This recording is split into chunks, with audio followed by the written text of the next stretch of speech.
Ever wondered how to express surprise or confusion in Japanese?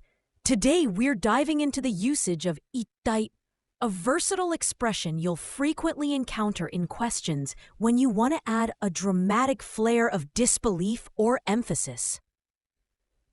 The word ittai means the heck, actually, generally, or after all.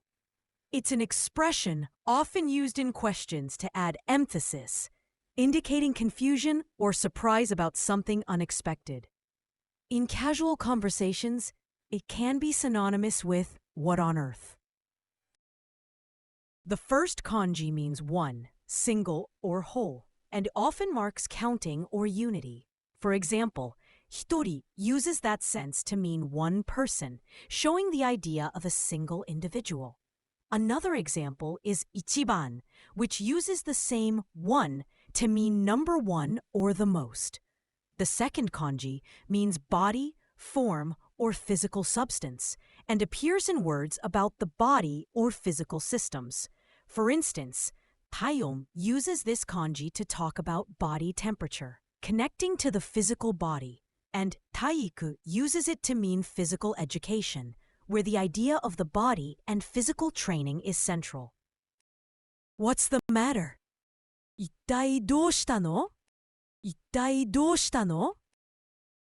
What on earth is he doing? Kare wa ittai nani o shiteiru no? Kare wa ittai nani o shiteiru no? Where on earth did that child go?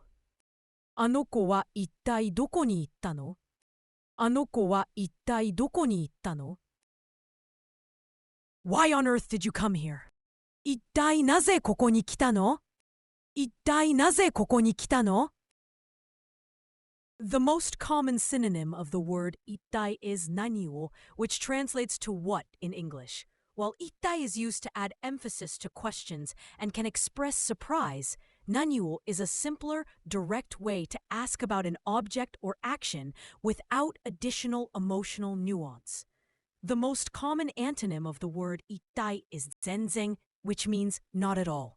While ittai focuses on emphasizing an inquiry or confusion, zenzen is used to negate a statement you convey complete absence of something, providing a contrast in expressing certainty.